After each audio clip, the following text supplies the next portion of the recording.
Have you ever wondered why some bad behavior in relationships doesn't ever seem to change? Or why your efforts to help often don't work? In figuring out why some of these behaviors don't change and sometimes get worse, I like to think of it as kind of like a bullseye. On the outside, you've got the bad behavior in the relationship, such as nagging, avoidance, yelling, lying, etc. Most couples get stuck at this level in trying to fix these problems and don't get very far, and sometimes they even make it worse. Most of these bad behaviors are motivated by feelings of anger or anxiety, which are secondary emotions. In other words, we often make poor relationship choices when we are feeling anxious or angry. Secondary emotions are reactive in nature and tend to push people farther away from each other. It's important to look beneath anger and anxiety to understand why those emotions are there. Secondary emotions are motivated by deeper, more vulnerable emotions called primary emotions.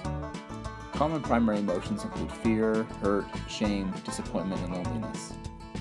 Because these sit so far beneath the surface, we are often unaware of these emotions. Most people rarely get down to this level because secondary emotions like anger and anxiety come so naturally and are a lot easier to talk about. However, when we are able to identify and share these feelings with others and have them received respectfully, they're likely to bring people closer together.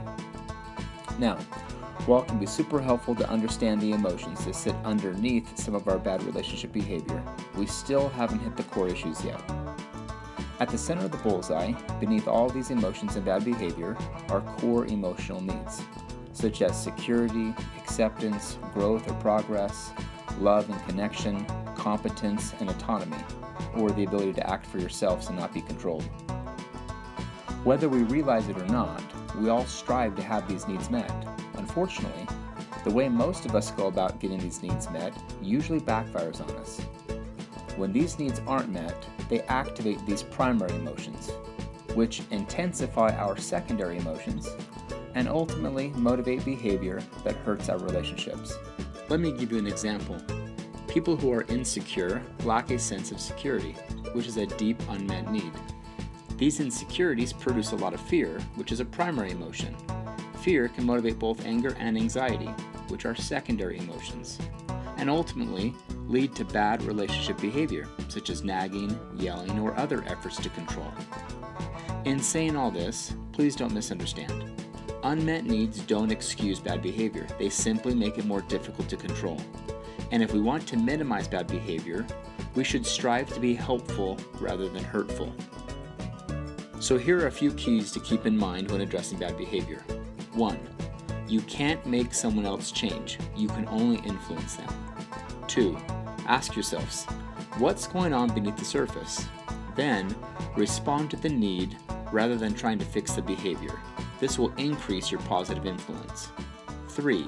Be patient and persistent.